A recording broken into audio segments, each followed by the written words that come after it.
Hi ಎಲ್ಲರಿಗೂ, ನಾನಿವತ್ತು ಹಾಗಲಕಾಯಿಂದ ಮಾಡುವ ಮಸಾಲ ಹಾಗಲಕಾಯಿ ರೆಸಿಪಿನ ಶೇರ್ ಮಾಡ್ಲಿಕ್ಕತ್ತೀನಿ. ಆರೋಗ್ಯಕರವಾದ ರೆಸಿಪಿ. ನಿಮಗೆ ಈ ರೆಸಿಪಿ ಇಷ್ಟ ಆದರೆ ಪ್ಲೀಸ್ ಚಾನಲ್ನ ಲೈಕ್, ಶೇರ್, ಸಬ್ಸ್ಕ್ರೈಬ್ ಮಾಡೋದನ್ನು ಮಾತ್ರ ಮರಿಬೇಡ್ರಿ. ನೋಡಿರಿ, ನಾನು ಇಲ್ಲಿ ಹಾಗಲಕಾಯಿನ ಒಂದು 500 ಗ್ರಾಮ್ನಷ್ಟು ನಾನು ಹಾಗಲಕಾಯಿನ ತೊಗೊಂಡಿದ್ದೀನಿ. ಇವನ್ನ ಇಲ್ಲಿ ಚೆನ್ನಾಗಿ ನೀರೊಳಗೆ ವಾಶ್ ಮಾಡಿಟ್ಕೊಂಡಾದಮೇಲೆ ಈ ರೀತಿಯಾಗಿ ಮೇಲಿಂದ ಏನು ಸಿಪ್ಪೆ ಇರ್ತದಲ್ಲ ಅದನ್ನು ನೀಟಾಗಿ ಪೀಲ್ ಮಾಡ್ಕೋಬೇಕು. ಇದರಿಂದ ಸ್ವಲ್ಪ ಕಹಿ, ಹಾಗಲಕಾಯಿದು ಕಹಿ ಸ್ವಲ್ಪ ಕಡಿಮೆ ಆಗುತ್ತೆ. ಮತ್ತು ಅದೇನು ಸ್ಟಫಿಂಗ್ ಇರ್ತದಲ್ಲ ಅದೆಲ್ಲನೂ ನೀಟಾಗಿ ಹಾಗಲಕಾಯಿ ಹೀರ್ಕೊಳ್ತದ ಅನ್ನೋದಕ್ಕೆ ನಾನು ಇದನ್ನು, ಮತ್ತು ಸ್ವಲ್ಪ ಧೂಳು ಏನೋ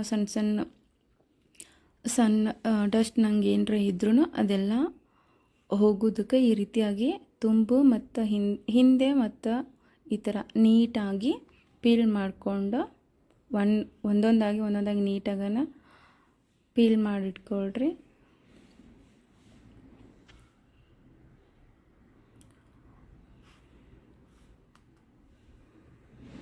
ನೋಡ್ರಿ, ಇಲ್ಲಿ ನಾನು ಎಲ್ಲನೂ ಈ ರೀತಿಯಾಗಿ ಮೇಲಿನ ಸಿಪ್ಪೆ ಎಲ್ಲ ತೆಗೆದಿಟ್ಕೊಂಡಿದ್ದೀನಿ. ಈ ಮಾಡಿಟ್ಕೊಂಡಿದ್ದ ಮಸಾಲನ ಸ್ಟಫಿಂಗಿಗೆ ಹಿಂಗೆ ಮಾಡಬೇಕಲ್ಲ, ಇದ್ರೊಳಗೆ ತುಂಬ್ಗಾಯಿ ಮಾಡಲಿಕ್ಕೆ ನಾವು ಹೆಂಗೆ ಎಲ್ಲ ಮಸಾಲನ ತುಂಬ್ಕೋತೀವಲ್ಲ ಆ ಥರ ಮಾಡಲಿಕ್ಕೆ ಈ ರೀತಿಯಾಗಿ ಒಂದು ಉದ್ದಗ ಹಾಗಲಕಾಯಿ ನಡುವು ಏನಿರ್ತದಲ್ಲ ಒಂದು ನೀಟಾಗಿ ಕಟ್ಕೊಳ್ರಿ. ನಾನಿಲ್ಲಿ ಎಲ್ಲ ಹಾಗಲಕಾಯಿಗೂ ಈ ರೀತಿಯಾಗಿ ಒಂದೊಂದಾಗಿ ನೀಟಾಗಿ ಕಟ್ ಮಾಡ್ಕೊಳ್ರಿ. ಈ ಥರ ಕಟ್ ಮಾಡ್ಕೊಳ್ಳುವಾಗ ನೀವು ಹಾಗಲಕಾಯಿ ಒಳಗಡೆಯಿಂದ ಕೆಟ್ಟೋದು ಹೆಂಗದ ಆ ರೀತಿನೂ ಒಂದು ಸರಿ ನೀಟಾಗಿ ಚೆಕ್ ಮಾಡ್ಕೊಂಡು ಬಿಡ್ರಿ. ಯಾಕಂದರೆ ನಾವು ಇದನ್ನು ಹಾಗಲಕಾಯಿನ ಪೂರ್ತಿಯಾಗಿ ಕಟ್ ಮಾಡೋಂಗಿಲ್ಲ, ಒಂದು ಸೈಡ್ ಅಷ್ಟೇ ಕಟ್ ಕೊಡ್ತೀವಲ್ಲ, ಅದ್ರ ಸಲುವಾಗಿ ಒಂದು ಸರಿ ನೀವು ಈ ರೀತಿಯಾಗಿ ಚೆಕ್ ಮಾಡಿಕೊಳ್ರಿ. ನೋಡ್ರಿ, ನೀಟಾಗಿ ಒಂದು ಸೈಡು ನಡುವಷ್ಟೇ ಬರಬೇಕದು ಕಟ್ಟು, ಈ ರೀತಿಯಾಗಿ. ಅವಾಗ ನಮಗದು ಸ್ಟಫಿಂಗ್ನ ಫಿಲ್ ಮಾಡಲಿಕ್ಕೆ ಈಸಿ ಆಗುತ್ತೆ. ನೋಡ್ರಿ, ಈ ರೀತಿಯಾಗಿ ನಡು ಒಂದೊಂದು ಸಣ್ಣ ಚಿಕ್ಕದಾಗಿ ಕಟ್ ಮಾಡಿಕೊಳ್ರಿ.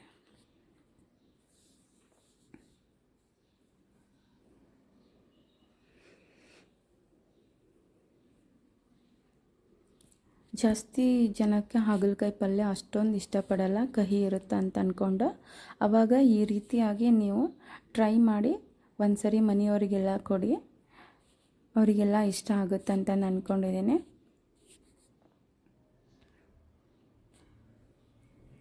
ನೋಡಿರಿ, ಈಗ ಎಲ್ಲನೂ ಕಟ್ ಮಾಡ್ಕೊಂಡಿದ್ದಾಯಿತು. ನೋಡಿರಿ, ಈ ರೀತಿಯಾಗಿ ಮಾಡಿಟ್ಕೊಂಡಾದ್ಮೇಲೆ ಇದಕ್ಕೆ ನಾವು ಇವಾಗ 1 ಟೀ ಸ್ಪೂನಷ್ಟು ಅಥವಾ 1-2 ಟೀ ಸ್ಪೂನಷ್ಟು, 1 ಟೀ ಸ್ಪೂನಷ್ಟು ಯಾವುದಕ್ಕೂ ಒಂದೊಂದು ಸರಿ ಎಲ್ಲನೂ ನಾನು ನೀಟಾಗಿ ಚೆಕ್ ಮಾಡ್ಕೊಂಡಾದ್ಮೇಲೆ 1 ಟೀ ಸ್ಪೂನಷ್ಟು ಉಪ್ಪನ್ನ ಹಾಕ್ಕೊಂಡು ಇದಕ್ಕೆ ಸ್ವಲ್ಪ ನೀಟಾಗಿ ಅಪ್ಲೈ ಮಾಡಬೇಕಾಗತ್ತೆ ರೀ. ಇಲ್ಲಿ ನೋಡಿರಿ, ಇಲ್ಲಿ ನಾನು ತೋರಿಸ್ತೀನಿ. ಈಗ ಪೀಲ್ ಮಾಡ್ಕೊಂಡಿದ್ದಾಯಿತು, ಕಟ್ ಮಾಡ್ಕೊಂಡಿದ್ದಾಯಿತು. ಇವಾಗ ಇದಕ್ಕೆ ನಾನು 1 ಟೇಬಲ್ ಸ್ಪೂನಷ್ಟು ಉಪ್ಪನ್ನ ಆ್ಯಡ್ ಮಾಡಿಕೊಂಡು ನೀಟಾಗಿ ಅದೆಲ್ಲ ಹೀರ್ಕೊಳ್ಳುವಂಗೆ ಅದನ್ನು ಸ್ವಲ್ಪ ಕೈಲಿಂದ ನೀಟಾಗಿ ಅಪ್ಲೈ ಮಾಡಬೇಕಾಗುತ್ತೆ. ನೋಡಿರಿ, ಈ ರೀತಿಯಾಗಿ ಎಲ್ಲ ಹಾಗಲಕಾಯಿಗೂ ಅದು ಸ್ವಲ್ಪ ಕಹಿ ಕಮ್ಮಿ ಆಗಲಿಕ್ಕೆ ಈ ರೀತಿಯಾಗಿ ಉಪ್ಪನ್ನ ಅಪ್ಲೈ ಮಾಡಿ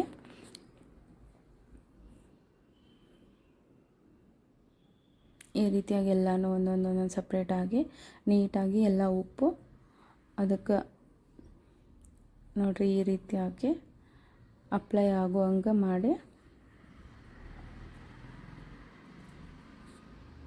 ಈಗ ಎಲ್ಲದಕ್ಕೂ ಉಪ್ಪನ್ನ ಈ ರೀತಿಯಾಗಿ ಎಲ್ಲ ಕಡೆ ಮಿಕ್ಸ್ ಮಾಡಿದ್ದಾಯ್ತಲ್ಲ.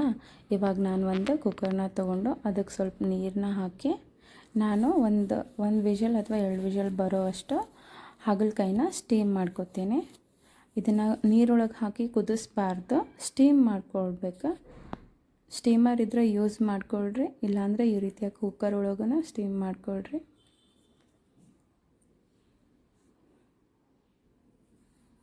ಈ ರೀತಿಯಾಗಿ ಇಟ್ಕೊಂಡು ಒಂದು 2-3 ನಿಮಿಷ ಅದೆಲ್ಲ ಸಾಫ್ಟಾಗಿ ಉಪ್ಪೆಲ್ಲ ಹೀರ್ಕೊಂಡು ಭಾಳ ಹದವಾಗಿ ಹಾಗಲಕಾಯಿ ಬರುತ್ತೆ.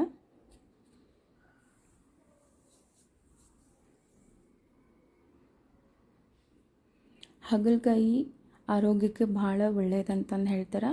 ವೀಕ್ಲಿ 1 ಟೈಮ್ ಅಥವಾ 2 ಟೈಮ್ನ ಹಾಗಲಕಾಯಿನ ಚಪಾತಿ ಜೊತೆಗೆ ಇಲ್ಲ ರೊಟ್ಟಿ ಜೊತೆಗೆ ಈ ಥರ ಮಾಡ್ಕೊಂಡು ತಿಂದ್ರೆ ಭಾಳ ಅಂದ್ರೆ ಭಾಳ ಚಲೋ ಇರುತ್ತೆ.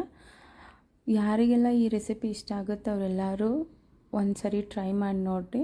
ನೋಡಿಲ್ಲಿದ್ದು ಈಗ ನಾ ಇದನ್ನು ಹೊರಗಡೆ ತಗೊಳ್ಕತ್ತೇನೆ.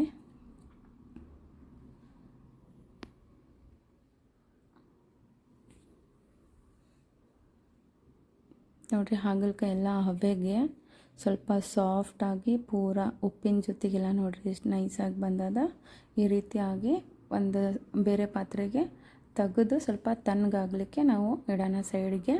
ಇವಾಗ ಇದಕ್ಕೆ ಸ್ಟಫಿಂಗಿಗೆ ಮಸಾಲಾಗೆ ಏನೇನು ಬೇಕು, ಇಲ್ಲಿ ಒಂದು ಈರುಳ್ಳಿ ತೊಗೊಂಡಿದ್ದೀನಿ, ಒಂದು ಸ್ವಲ್ಪ ಗ್ರೈಂಡ್ ಮಾಡಿಟ್ಟಿದ್ದ ತರಿತರಿಯಾಗಿ ಗ್ರೈಂಡ್ ಮಾಡ್ಕೊಂಡಿದ್ದ ಶೇಂಗಾ ಪೌಡರ್, ಅದಕ್ಕೆ ಒಂದು 2 ಟೇಬಲ್ ಸ್ಪೂನಷ್ಟು ಹಸಿಬೇಳೆ ಹಿಟ್ಟು ತೊಗೊಂಡಿದ್ದೀನಿ, ಬೋಂಡಾ ಹಿಟ್ಟು ಅಂತಾರಲ್ಲ ಅದು. ಇಲ್ಲಿ ಚಿಲ್ಲಿ ಪೌಡರು, ಧನಿಯಾ ಪೌಡರು, ಅರಿಶಿನ ಪೌಡರು, ಉಪ್ಪು, ಬೆಲ್ಲ ಮತ್ತು ಸ್ವಲ್ಪ 1 ಟೀ ಸ್ಪೂನಷ್ಟು ಗರಂ ಮಸಾಲ ತೊಗೊಂಡಿದ್ದೀನಿ. ಇದೆಲ್ಲನೂ ಸ್ಟಫಿಂಗಿಗೆ ಬೇಕಾಗುವಂಥದ್ದು. ನೋಡ್ರಿ, ನಾನು ಮುಂಚೆನೇ ಎಲ್ಲ ನೀಟಾಗಿ ರೆಡಿ ಮಾಡಿ ಇಟ್ಕೊಂಡಿದ್ದೀನಿ. ಒಂದು ಕಡಾಯಿಗೆ ಒಂದು ತೊಗೊಂಡಿದ್ವಲ್ಲ ಮೊದಲಿಗೆ, ಅದು ಶೇಂಗಾ ಪೌಡರ್, ಗ್ರೈಂಡ್ ಮಾಡಿ ಇಟ್ಕೊಂಡಂಥ ಶೇಂಗಾ ಪೌಡ್ರ್, ಅದಕ್ಕೆ ಹಸಿಬೇಳೆ ಹಿಟ್ಟು, ಅದೇನು ಮಸಾಲ ಎಲ್ಲ ಇದ್ವಲ್ಲ ಉಪ್ಪು, ಖಾರ, ಅರಿಶಿನ ಪುಡಿ, ಧನಿಯಾ ಪೌಡರು, ಬೆಲ್ಲ, ಅದನ್ನೆಲ್ಲನೂ ಇದಕ್ಕೆ ಆ್ಯಡ್ ಮಾಡ್ಕೊಳ್ಳಿಕತ್ತೀನಿ. ಇಲ್ಲಿ ನೋಡ್ರಿ, ಈ ರೀತಿಯಾಗಿ ಆ್ಯಡ್ ಮಾಡಿಕೊಂಡು ಇದಕ್ಕೆ 1 ಟೀ ಸ್ಪೂನಷ್ಟು, 1 ಅಥವಾ 2 ಟೀ ಸ್ಪೂನಷ್ಟು ಆಯಿಲ್ನ ಇದಕ್ಕೆ ಆ್ಯಡ್ ಮಾಡಿಕೊಂಡು ಕೈಲೇ ಚೆನ್ನಾಗಿ ಎಲ್ಲನೂ ಮಿಕ್ಸ್ ಆಗುವಂಗೆ ಇದನ್ನು ಈ ರೀತಿಯಾಗಿ ಮಿಕ್ಸ್ ಮಾಡ್ಕೊಳ್ರಿ. ಉಪ್ಪು, ಖಾರ, ಅರಿಶಿನ ಪೌಡ್ರ್ ಎಲ್ಲನೂ ಈ ರೀತಿಯಾಗಿ ನೀಟಾಗಿ ಸ್ಟಫಿಂಗ್ ಮಿಕ್ಸ್ ಆಗಬೇಕು. ನೋಡ್ರಿ, ಈ ರೀತಿಯಾಗಿ ಮಿಕ್ಸ್ ಮಾಡಿಟ್ಕೊಂಡಾದ್ಮೇಲೆ ನೋಡಿರಿ, ಈ ರೀತಿಯಾಗಿ ಬರಬೇಕಾಯ್ತು, ಎಲ್ಲನೂ ಮಿಕ್ಸ್ ಆಗಬೇಕು. ಇವಾಗಿದ್ದು ಸ್ಟಫಿಂಗ್ ರೆಡಿ ಆಗ್ಯದ. ಈಗೇನು ನಾವು ತಣ್ಣಗಾಗ್ಲಿಕ್ಕೆ ಇಟ್ಕೊಂಡಿದ್ವಲ್ಲ ಹಾಗಲಕಾಯಿನ, ಅದಕ್ಕೆ ಈ ಸ್ಟಫಿಂಗ್ನ 1 ಬೈ 1 ನಾವು ಫಿಲ್ ಮಾಡೋದು. ನೋಡಿರಿ, ಇಲ್ಲಿ ಈ ರೀತಿಯಾಗಿ ಅದು ಸ್ವಲ್ಪ ನೀರಿರುತ್ತಲ್ಲ ಅದನ್ನೆಲ್ಲನೂ ಸ್ವಲ್ಪ ಈ ರೀತಿಯಾಗಿ ತೊಗೊಳ್ರಿ. ಯಾಕಂದರೆ ಸ್ಟಫಿಂಗ್ ಮಾಡುವಾಗ ಅಂದರೆ ಅದನ್ನು ಮಸಾಲೆ ಏನು ಮಾಡ್ಕೊಂಡಿರ್ತೀವಲ್ಲ ಅದನ್ನು ತುಂಬಿದಾಗ ಅದು ನೀರಾಗಿ ಅದು ಅಷ್ಟು ನೀಟಾಗಿ ಹೊಂದ್ಕೊಳ್ಳೋಂಗಿಲ್ಲ, ಅಂದರೆ ಅದ್ರೊಳಗೆ ಕೂಡೋಂಗಿಲ್ಲ. ಅದ್ರ ಸಂಬಂಧ ಅದು ಸ್ಟೀಮ್ ಮಾಡುವಾಗ ಹಬ್ಬೆ ಒಳಗೆಲ್ಲ ನೀರೆಲ್ಲ ಇರ್ತಾವಲ್ಲ ಅದನ್ನು ಸ್ವಲ್ಪ ಈ ಥರ ತಗೊಂಡು ಈಗ 1 ಬೈ 1 ಎಲ್ಲ ನೀಟಾಗಿ ಅದೇನು ಮಸಾಲ ಮಾಡಿಟ್ಕೊಂಡಿರ್ತೀವಲ್ಲ ಅದನ್ನು ನೀಟಾಗಿ ಈ ರೀತಿಯಾಗಿ ತುಂಬಿಕೊಳ್ರಿ, ಒಂದೊಂದಾಗಿ.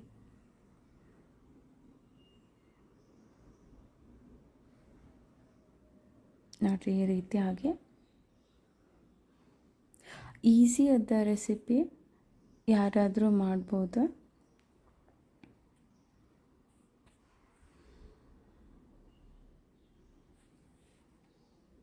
ಚಪಾತಿ ಜೊತೆಗೆ, ರೊಟ್ಟಿ ಜೊತೆಗಂತೂ ಇದು ಭಾಳ ಅಂದ್ರೆ ಭಾಳ ಒಳ್ಳೆ ಕಾಂಬಿನೇಷನ್.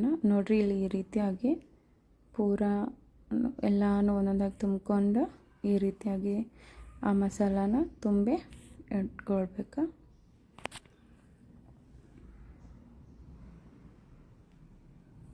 ಇದನ್ನು ನಾವು ಸ್ಟೀಮ್ ಮಾಡೋಕ್ಕೆ ಇಷ್ಟ ಇಲ್ಲ ಅಂತನ್ನೋರಿಗೆ ಇನ್ನೊಂದು ರೀತಿ ಆಪ್ಷನ್ ಏನಂದ್ರೆ, ಇವರು ಆಯಿಲ್ ಒಳಗೆ ಸ್ವಲ್ಪ ಶಾಲೋ ಫ್ರೈ ಗತೆ ಮಾಡಿಕೊಂಡು ಆಮೇಲೆ ಅದು ಹಾಗಲಕಾಯಿ ಎಲ್ಲ ಸಾಫ್ಟ್ ಆದಮೇಲೆ ಈ ರೀತಿನ ಸ್ಟಫಿಂಗ್ ಮಾಡಿಕೊಂಡು ಒಗ್ಗರಣೆ ಕೊಡಲಿಕ್ಕೂ ಆ ಥರ ಇಷ್ಟಪಡೋರು ಆ ಥರ ಮಾಡ್ಕೊಳ್ಬೋದು. ಇಲ್ಲ ನಾನು ಸ್ಟೀಮ್ ಮಾಡಿ ಸ್ವಲ್ಪ ಕಹಿ ಕಮ್ಮಿ ಆಗುತ್ತೆ ಅಂತಂದು ಮಾಡ್ಕೋತೀನಿ ಅಂತಂದ್ರೆ ಈ ರೀತಿಯಾಗಿ ಒಂದು ಸರಿ ಟ್ರೈ ಮಾಡಿರಿ.